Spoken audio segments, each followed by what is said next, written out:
Hello friends, welcome to our channel Anu's culinary. இன்றைக்கி நம்ம washing மிஷினோட டீப் க்ளீன் எப்படி பண்ணுறது அப்படிங்கிறது தான் வீடியோ பார்க்க போகிறோம். வீடியோ பார்க்குறதுக்கு முன்னாடி நீங்கள் இப்போ தான் நம்ம சேனலில் ஃபர்ஸ்ட் டைம் வீடியோ பார்க்குறீங்க அப்படின்னா மறக்காமல் சேனலை சப்ஸ்கிரைப் பண்ணிக்கோங்க. பக்கத்தில் இருக்க பெல் ஐக்கானை கிளிக் பண்ணிக்கோங்க. அப்போ தான் நான் போடுற எல்லா வீடியோஸும் உங்களுக்கு நோட்டிஃபிகேஷன்ஸ் வரும். நீங்களும் வீடியோஸை மிஸ் பண்ணாமல் பார்க்கலாம். இப்போ வாங்க எப்படி டீப் க்ளீன் பண்ணுறதுன்னு பார்க்கலாம். டீப் க்ளீன் பண்ணுறதுக்கு முன்னாடி மிஷின் எப்படி இருக்குதுன்னு பார்த்துக்கோங்க. இதுக்கப்புறம் டீப் க்ளீன் பண்ணதுக்கப்புறம் எப்படி இருக்குதுன்னு பார்க்கலாம். எப்போவுமே மந்த்லி ஒன்ஸ் ஆகுது நம்ம வந்து டீப் க்ளீன் பண்ணணும். முடியல அப்படின்னா அட்லீஸ்ட் ஒரு 3 months ஒன்ஸ் ஆகுது நம்ம பண்ணணும். ஃபஸ்ட்டு நம்ம வந்து மிஷினோட ட்ரம்மில் வந்து க்ளீனிங் ஆரம்பிச்சிக்கலாம். இந்த மாதிரி டீஸ்கேலிங் பவுடர்னு சொல்லி நிறைய நமக்கு வந்து ஆன்லைன்லேயும் கிடைக்கிது, இல்லை அப்படின்னா சூப்பர் மார்க்கெட்லேயும் கிடைக்கிது. இது வந்து எல்ஜியோட பவுடர். இதே மாதிரி எல்லா கம்பெனிஸ்க்கும் வந்து உங்களுக்கு வந்து தனித்தனியாக அதோட பிராண்ட்லேயே கிடைக்கிது. ஃபஸ்ட்டு ட்ரம்மில் வந்து அந்த பவுடர் வந்து எல்லா பக்கம் படுற மாதிரி போட்டுக்கோங்க. போட்டுட்டு மிஷினை வந்து நார்மலாக நம்ம எப்படி வந்து வாஷ் பண்ணுவோம், துணியெல்லாம் போட்டு வாஷ் பண்ணுவோம்ல, அது மாதிரி மிஷினை அந்த மோடில் வச்சு நீங்கள் ஆன் பண்ணிவிடுங்க. ட்ரம் நல்லா க்ளீன் ஆகிடும். இந்த பவுடர் யூஸ் பண்ணி மந்த்லி ஒன்ஸ் ஆகுது ட்ரம்மை வந்து க்ளீன் பண்ணி மெயின்டைன் பண்ணுங்க அப்படின்னு சொல்லி நம்ம மிஷின் வாங்கும் போதே நமக்கு வந்து இன்ஸ்ட்ரக்ஷன்ஸ் கொடுத்துருப்பாங்க. பட் ஆனால் நம்மளால் கண்டிப்பாக வந்து மந்த்லி ஒன்ஸ் வந்து இருக்கிற வேலையில் நம்ம செய்யவே முடியாது. மந்த்லி ஒன்ஸ் இல்லை அப்படின்னா அட்லீஸ்ட் ஒரு 2 months ஒன்ஸ் ஆகுது இந்த மாதிரி ஃபுல்லாக வந்து ட்ரம்மை க்ளீன் பண்ணிக்கிறது நமக்கு ரொம்ப யூஸ்ஃபுல்லாக இருக்கும். நான் மிஷின் வந்து எப்போவுமே துணிலாம் வாஷ் பண்ணுறது பார்த்திங்கன்னா காட்டன் குவிக்கில் வச்சு தான் வந்து வாஷ் பண்ணுவேன். இப்போ நான் வந்து இதை டீப் க்ளீன் பண்ணி பார்த்திங்கன்னா ஒரு 2 months ஆகிடுச்சு. அதனால் நான் வந்து காட்டனில் வச்சுக்கிறேன். காட்டனில் வச்சோம் அப்படின்னா தண்ணி வந்து இன்னுமே நல்லா சூடாக வரும். அப்போ நல்லா வந்து ட்ரம் வந்து இன்னும் க்ளீன் ஆகிடும். அதனால் நான் காட்டன் வச்சுக்கிறேன். இது வந்து எனக்கு கம்பெனிலேருந்தே இந்த மாதிரி அட்வைஸ் பண்ணியிருந்தாங்க. அதனால் நான் அதையே ஃபாலோ பண்ணிக்கிறேன். மிஷின் ரன் ஆக ஆரம்பிச்சிருச்சு. இந்த மிஷின் பார்த்தா கொஞ்சம் புதுசாக இருக்க மாதிரி உங்களுக்கு தெரியலாம். ஆனால் இந்த மிஷின் வாங்கி பார்த்திங்கன்னா 9 years ப்ளஸ் ஆகுது. இன்னுமே இந்த மிஷின் வந்து புதுசாக இருக்கிறதுக்கான ரீசன் பார்த்திங்கன்னா நான் அப்பப்போ இந்த மாதிரி டீப் க்ளீன் பண்ணி மிஷினை மெயின்டைன் பண்ணது தான். இந்த மாதிரி நம்ம மெயின்டைன் பண்ணும்போது நம்ம வந்து எந்த ஒரு இஷ்யூஸும் நம்ம வந்து ஃபேஸ் பண்ணாமல் நம்ம மிஷின் வந்து மினிமம் ஒரு 10 years வந்து எந்த கம்ப்ளைண்ட்ஸுமே இல்லாமல் நம்ம பார்த்துக்கலாம். இப்போ மிஷின் வந்து ரன் ஆகி முடிச்சிருச்சு. மிஷின் வந்து நார்மலாக நம்ம வந்து ட்ரம் பார்க்குறதுக்கும் இந்த மாதிரி இந்த டீஸ்கேலிங் பவுடர் போட்டு ட்ரம்மை வந்து க்ளீன் பண்ணிங்க அப்படின்னா உள்ள பேட் ஸ்மெல் இல்லாமல் நல்லா பளிச்சுன்னு இருக்கும் ட்ரம்மை. நீங்களே பாருங்கள் எப்படி இருக்குன்னு. ட்ரம் க்ளீன் பண்ணி முடிச்சதுக்கப்புறமா ஃபஸ்ட்டு நம்ம வந்து இந்த ட்ரேவை எடுத்து இந்த வாஷிங் லிக்விட் வந்து ஊற்றுவோம் இல்லையா, அந்த ட்ரே எடுத்து நம்ம இந்த மாதிரி தனித்தனியாக ரெண்டுமே பிரிச்சுட்டு இதை வந்து நம்ம நல்லா ஊற வச்சுக்கலாம். ஊற வைக்கிறதுக்கு நான் கொஞ்சமாக ஒரு சின்ன டப்பில் தண்ணி எடுத்திருக்கேன். அதில் வந்து கொஞ்சமாக விம் லிக்விட் வந்து ஆட் பண்ணிக்கிறேன். அதில் வந்து இது நல்லா ஊறட்டும். அதுக்குள்ளே நம்ம மற்ற மிஷினில் ஃபுல்லாக எல்லாமே க்ளீன் பண்ணி முடிக்கிற வரைக்கும் இது ஊறுச்சு அப்படின்னா நமக்கு ஈஸியாக இருக்கும் அதை க்ளீன் பண்ணுறதுக்கு. இப்போ மிஷினோட அவுட்டர் பார்ட்ஸ் எல்லாம் க்ளீன் பண்ணுறதுக்கு இந்த மாதிரி ஒரு ஸ்ப்ரே பாட்டிலில் கொஞ்சம் தண்ணியில் ஒரு 2 drop மட்டும் விம் லிக்விடை மிக்ஸ் பண்ணி வச்சுருக்கேன். அதனால் எல்லா பக்கமும் ஸ்ப்ரே பண்ணிக்கோங்க. ஸ்க்ரப்பரில் வச்சு எதையுமே வந்து ரப் பண்ணிடாதீங்க. இந்த மாதிரி ஒரு காட்டன் கிளாத்தை வச்சு நல்லா தொடச்சிங்கனாலே பளிச்சுன்னு வந்துடும். மீறி ஏதாவது இந்த மாதிரி டஸ்ட்டு தெரியுது அப்படின்னா அதுலேயே கொஞ்சமாக அதை ஸ்ப்ரே இன்னும் கொஞ்சம் எக்ஸ்ட்ரா ஸ்ப்ரே பண்ணி கையிலே நல்லா அழுத்தி தேய்ச்சிங்க அப்படின்னா நல்லா க்ளீனாக ஆகிடும். ரொம்ப ஈஸியாக வந்து நமக்கு க்ளீன் பண்ணி கொடுத்துரும். இந்த விம் லிக்விட் ஆட் பண்ணி ஸ்ப்ரே பண்ணாலே போதும். இதே மாதிரி ஃப்ரண்ட்டில் இந்த டோர் பேனல் போர்டு எல்லாமே வந்து அதே மாதிரி ஸ்ப்ரே பண்ணி நல்லா க்ளீன் பண்ணிக்கோங்க. மிஷின்லாம் பார்த்திங்கன்னா ஒரு 2 months ஒன்ஸ் இல்லை 3 months ஒன்ஸ் வந்து நம்ம டீப் க்ளீன் பண்ண சொல்கிறாங்க. அது கூட நமக்கு வந்து டைம் எப்படி இருக்கோ அதுக்கேற்ற மாதிரி நம்ம பண்ணிக்கலாம். ஆனால் மிஷினோட அவுட்டர் பார்ட்ஸ் வந்து அட்லீஸ்ட் ஒரு வீக்லி ஒன்ஸ் ஆகுது இந்த மாதிரி வெளியில் தெரிகிற பகுதியெல்லாம் வந்து நல்லா ஸ்ப்ரே பண்ணி நல்லா க்ளீன் பண்ணி வச்சுக்கோங்க. உங்களுக்கு வீக்லி ஒன்ஸ் வந்து க்ளீன் பண்ண டைம் இல்லை, நீங்கள் ஒர்க்கிங் விமனாக இருக்கீங்க, எனக்கு அதுக்கெலாம் டைம் இல்லை அப்படின்னு நினச்சிங்கன்னா அட்லீஸ்ட் மந்த்லி ஒன்ஸாவது அந்த மாதிரி அதுக்குன்னு ஒரு டைம் ஸ்பெண்ட் பண்ணி க்ளீன் பண்ணி பாருங்கள். அது பார்க்கும்போதே உங்களுக்கு அவ்வளோ ரிலாக்ஸிங்காக இருக்கும். அதே மாதிரி டோரோட இந்த கார்னர்லாம் பார்த்திங்கன்னா உள்ள டஸ்ட்டு இருக்கிறதே நமக்கு தெரியாது. அதெல்லாம் பார்த்திங்கன்னா இந்த மாதிரி கிளாத்தை வந்து நல்லா உள்ள கொஞ்சம் தள்ளி க்ளீன் பண்ணி பாருங்கள். அதில் எவ்வளோ டஸ்ட் இருக்குன்றது அப்போ தான் நமக்கு தெரியும்.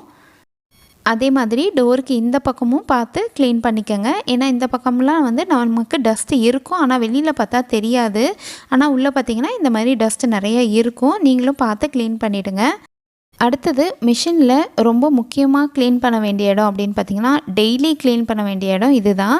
இப்போ நீங்கள் டெய்லியும் மிஷின் ரன் பண்ணுறவங்க அப்படின்னா கண்டிப்பாக இந்த இடத்துல வந்து நீங்கள் இந்த மாதிரி டியூப்பை வந்து கொஞ்சம் ஓப்பன் பண்ணி க்ளீன் பண்ணி பாருங்கள். உங்கள் வீட்டில் நீங்கள் இது வரைக்கும் இந்த மாதிரி க்ளீன் பண்ணதே இல்லை அப்படின்னா எவ்வளோ அழுக்கு வருது அப்படின்னு. ஒவ்வொரு தடவை நம்ம துணி துவைச்சி முடித்ததும் இந்த மாதிரி ஒரு காட்டன் கிளாத்தில் வந்து இந்த இடத்துல தண்ணி கொஞ்சம் கலெக்ட் ஆகி நிற்கும். நம்ம எவ்வளோ தான் ஸ்பெண்ட் பண்ணி அதிகமாக மணி போட்டு நம்ம மிஷின் வாங்கியிருந்தாலும் இந்த இடத்துல கண்டிப்பாக கொஞ்சம் தண்ணி நிற்கும். அந்த தண்ணியை ஒவ்வொரு டைமும் மிஷின் ரன் ஆகி முடித்ததுக்கப்புறம் நம்ம இந்த மாதிரி ஒரு காட்டன் கிளாத்தை வச்சு கண்டிப்பாக க்ளீன் பண்ணியே ஆகணும். இல்லை அப்படின்னா எப்போ மிஷின் ஓப்பன் பண்ணிங்கனாலும் கொஞ்சம் பேட் ஸ்மெல் அடிக்கும். அது இல்லாமல் இந்த கேஸ்கட்குள்ளே பார்த்திங்கன்னா கொஞ்சம் அழுக்காக ஆக ஆரம்பிச்சிடும். அதனால் வந்து நீங்கள் இது வரைக்கும் க்ளீன் பண்ணதே இல்லை அப்படின்னா கண்டிப்பாக உங்கள் மிஷின்குள்ளே போய் இந்த மாதிரி ஒரு காட்டன் கிளாத் வச்சு லைட்டாக க்ளீன் பண்ணி பாருங்கள் எவ்வளோ அழுக்கு இருக்குது அப்படின்னு சொல்லி. அதனால் இதெல்லாம் முக்கியமாக க்ளீன் பண்ணிட வேண்டியது முக்கியமான இடம். இதை க்ளீன் பண்ணலை அப்படின்னா மிஷின் ஓப்பன் பண்ணிங்கனாலே ரொம்ப ஸ்மெல் அடிக்கும். அடுத்து நம்ம வாஷிங் லிக்விட் ஊற்றுற அந்த ட்ரேக்கு எடுத்துகிட்டு கீழே பார்த்தீங்க அப்படின்னா ஒரு நல்ல ஒரு காட்டன் கிளாத்தை வச்சு வைப் பண்ணி பாருங்கள் எவ்வளோ அழுக்கு இருக்குது அப்படின்னு. இவ்வளோ அழுக்கோட நம்ம அந்த ட்ரேயில் லிக்விட் ஊற்றணும் அப்படின்னா இவ்வளோ அழுக்கோட தான் நம்ம மிஷினை வந்து நம்ம துணியெல்லாம் வாஷ் பண்ணி கொடுக்கும். அதனால் ஒரு 2-3 வாஷ்க்கு ஒரு தடவை கண்டிப்பாக அந்த ட்ரே எடுத்துகிட்டு இந்த இடம்லாம் நல்லா வைப் பண்ணி வச்சு க்ளீன் பண்ணிவிடுங்க. அப்போ தான் வந்து நம்ம மிஷின் வந்து நல்லா எஃபிஷியண்ட்டாக நம்ம துணியெல்லாம் நல்லா வாஷ் பண்ணி கொடுக்கும். அதே மாதிரி வாஷிங் மிஷினுக்கு டிட்டர்ஜென்ட் பவுடர் வந்து அதிகம் யூஸ் பண்ணாதீங்க. வாஷிங் லிக்விடை வந்து யூஸ் பண்ணுங்கள். அதுதான் மிஷினோட லைஃப் வந்து நமக்கு அதிகப்படுத்தி கொடுக்கும். இப்போ எனக்கே பார்த்திங்கன்னா பிகினிங் ஸ்டேஜில் வந்து அதிகம் தெரியாது. நான் வந்து வாஷிங் பவுடரே அதிகம் யூஸ் பண்ணிட்டேன். அதனால் பார்த்திங்கன்னா உள்ளே அதிகமாக கரை இருக்கும். இது வந்து ஓரளவுக்கு தான் என்னால் வந்து இந்த மாதிரி க்ளீனிங் ப்ரஷ் வச்சு க்ளீன் பண்ணிக்க முடிஞ்சது. இப்போ நீங்கள் பிகினராக இருக்கீங்க அப்படின்னா இந்த மாதிரி வாஷிங் பவுடர் யூஸ் பண்ணாமல் லிக்விடே யூஸ் பண்ணுங்கள். மிஷினுக்கான லிக்விட் யூஸ் பண்ணுங்கள். இப்போ டாப் லோடுனா டாப் லோடுக்கான லிக்விட் இருக்குது, ஃப்ரண்ட் லோடுனா ஃப்ரண்ட் லோடுக்கான லிக்விட் இருக்குது. இது நிறைய பேருக்கு தெரிஞ்சிருக்கலாம். பிகினர்ஸ்க்கு தெரியாதவங்க ஒரு சிலர் இருக்கலாம். அவங்களுக்காக இதை நான் ஷேர் பண்ணுறேன். இப்போ பாருங்கள், இந்த க்ளீனிங் ப்ரஷ் வச்சு நான் க்ளீன் பண்ணி ஓரளவுக்கு க்ளீன் ஆகிடுச்சு. அடுத்து மிஷினுக்கு பேக் சைடில் இந்த பைப் இருக்குல்ல, இதையும் நம்ம வந்து க்ளீன் பண்ணிக்கலாம். இதில் வந்து கொஞ்சம் ஓப்பன் பண்ணிங்க அப்படின்னா தண்ணி வந்து இருக்கும். அதெல்லாம் பக்கத்தில் ரெடியாக ஒரு டப்பு வச்சுருந்தோம் இல்லையா, அதில் வந்து இந்த தண்ணியெல்லாம் கலெக்ட் பண்ணிக்கோங்க. இப்போ இந்த இடத்த ஏன் நம்ம க்ளீன் பண்ணணும் அப்படின்னா, இப்போ ரெகுலராக வந்து போர் வாட்டரே நம்ம யூஸ் பண்ணி மிஷின் வந்து வாஷிங்க்கு போடுறோம் அப்படின்னா கண்டிப்பாக இதில் வந்து சால்ட்லாம் கலெக்ட் ஆகிருக்கும். அப்போ மிஷினுக்கு தேவையான தண்ணி வந்து பார்த்திங்கன்னா கரெக்டாக உள்ள ஃப்ளோ கிடைக்காது. அப்போ வந்து துணி அந்தளவுக்கு கரெக்டாக வாஷிங் இருக்காது. இப்போ இதுக்குள்ளே வந்து ஒரு சின்ன ஃபில்டர் மாதிரி இருக்கும். அதை கழட்டணும் அப்படின்னா தனியாக வரும். இருந்தாலும் வந்து பார்த்திங்கன்னா இப்போ எனக்கு வந்து அது கழட்ட முடியல. அதனால் நான் அப்படியே க்ளீன் பண்ணுறேன். இப்போ அதுலேயே பார்த்திங்கன்னா எவ்வளோ சால்ட் இருந்தது பார்த்திங்கல்ல. இப்போ மறுபடியும் பாருங்கள், நான் க்ளீன் பண்ணி காட்டுறேன் எப்படி இருக்குது அப்படின்னு. இங்கே பாருங்கள் எவ்வளோ டஸ்ட் இருக்குன்னு. இப்போ இதை நல்லா நான் க்ளீன் பண்ணிக்கலாம். நான் சொன்ன ஃபில்டர் இது தான். இது தனியாக நம்ம வந்து வெளியில் எடுக்கலாம். இன்றைக்கி எனக்கு அது ரொம்ப லாக் ஆகிடுச்சு, அது ஓப்பன் பண்ணவே முடியல. அதனால் நான் இந்த மாதிரி ஒரு க்ளீனிங் ப்ரஷ் வச்சு க்ளீன் பண்ணுறேன். இருந்தாலும் அந்த ஃபில்டர் சுற்றி பாருங்கள் எவ்வளோ கருப்பாக டஸ்ட்டு நிறையா இருக்குது அப்படின்னு.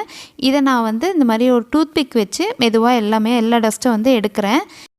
இப்போ இதில் எவ்வளோ டஸ்ட்டு வந்து வெளியில் வருது அப்படின்னு சொல்லி நீங்களே பாருங்கள். நான் டீப் க்ளீன் பண்ணி ஒரு 2 months தான் ஆகுது. அதிலே இவ்வளோ குப்பை அப்படின்னா, இப்போ நம்ம வந்து ஒரு 3-4 மாதம் அப்படியே விட்டுட்டோம் மிஷினை அப்படின்னா அதில் எவ்வளோ டஸ்ட்டு சேர்ந்துருக்கும். அப்போ எப்படி வந்து மிஷினுக்கு தேவையான தண்ணி வந்து உள்ளே போகும்.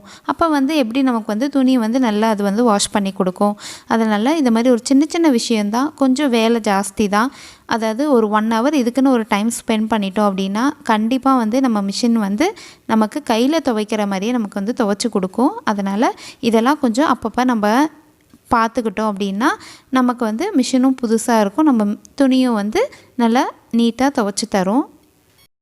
இப்போ ஓரளவுக்கு கம்ப்ளீட்டாக எல்லா டஸ்ட்டுமே நான் வந்து அந்த டூத் பிக்லேயே எடுத்துட்டேன். இருந்தாலும் கொஞ்சம் சுற்றி வந்து இன்னும் டஸ்ட்டு கொஞ்சம் இருக்குது. அதெல்லாம் நல்லா வந்து அந்த ஸ்ப்ரே பாட்டில்லே வந்து தண்ணியிலே நல்லா ஸ்ப்ரே பண்ணுறேன். அப்போ அந்த ஃபோர்ஸில் ஸ்ப்ரே பண்ணும்போது என்ன ஆகுதுன்னா உள்ளே இருக்க எல்லா டஸ்ட்டுமே கம்ப்ளீட்டாக வெளியில் வந்துருச்சு.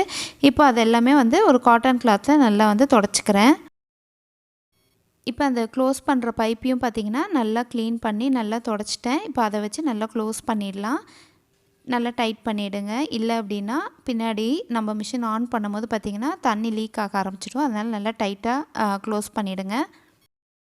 இப்போ நம்ம ஊற வச்சுருந்த அந்த லிக்விட் ஊற்றுற ட்ரேயும் நல்லா க்ளீன் பண்ணிக்கலாம். ஒரு க்ளீனிங் ப்ரஷ் வச்சு நல்லா எல்லா பக்கமே க்ளீன் பண்ணிக்கோங்க. ஏன்னா இதில் கொஞ்சம் வளவளப்புத்தன்மை ஜாஸ்தியாக இருக்கும். இந்த அளவுக்கு நல்லா க்ளீன் ஆகிடுச்சு பாருங்கள். இது நல்லா காய வச்சுடுங்க. அப்புறமா ட்ரை ஆனதுக்கப்புறம் நம்ம மிஷினில் போட்டுக்கலாம்.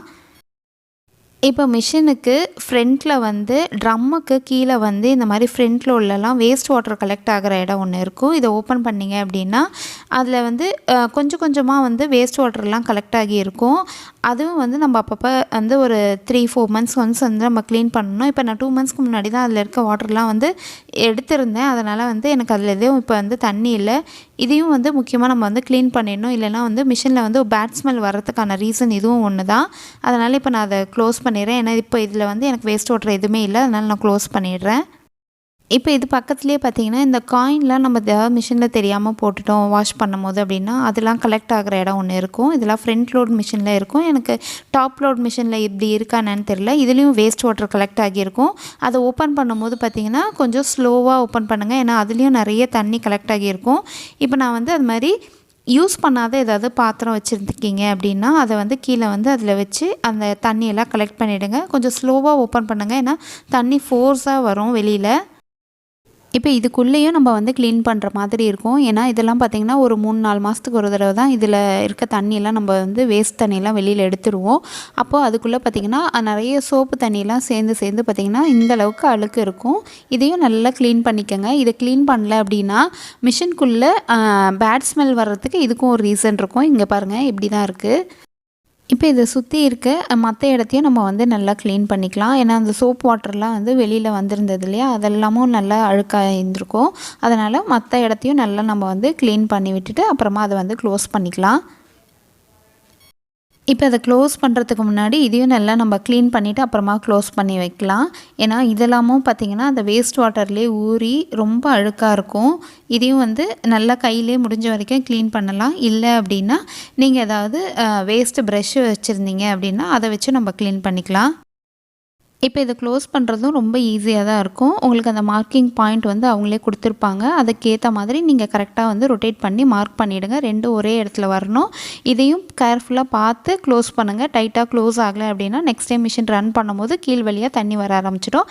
அதனால் இப்போ கரெக்டாக பார்த்து க்ளோஸ் பண்ணிவிட்டு இப்போ க்ளோஸ் பண்ணிடலாம். இப்போ நம்ம அந்த லிக்விட் ஊற்றுற ட்ரே வாஷ் பண்ணி வச்சுருந்தோம்ல, இதுவும் நல்லா இப்போ வந்து ஓரளவுக்கு ட்ரை ஆகிடுச்சு. இப்போ இதை போட்டு நம்ம க்ளோஸ் பண்ணிடலாம். ஒவ்வொரு டைம் மிஷின் ரன் பண்ணி முடிச்சதுக்கப்புறம் இந்த ட்ரே வந்து கொஞ்சம் நல்லா ட்ரை பண்ணிவிட்டு அப்புறமா வந்து மிஷினில் போடுங்க. அப்போ வந்து எப்போவுமே பேட் ஸ்மெல் இல்லாமல் இருக்கும். இப்போ பாருங்கள் நம்ம மிஷின் கம்ப்ளீட்டாக வந்து டீப் க்ளீன் பண்ணியாச்சு. எவ்வளோ புதுசாக இருக்குது பாருங்கள். 9 இயர்ஸ் ஆகுது அப்படின்னு சொன்னால் யாருமே நம்ப மாட்டாங்க. இதே மாதிரி நீங்களும் டீப் க்ளீன் பண்ணுங்கள். நல்லா உங்கள் மிஷினை எப்பவும் போல் புதுசு மாதிரியே வச்சுருங்க. இந்த வீடியோ கண்டிப்பாக உங்களுக்கு ஒரு யூஸ்ஃபுல்லான வீடியோவாக இருந்திருக்கும் நான் நம்புகிறேன்.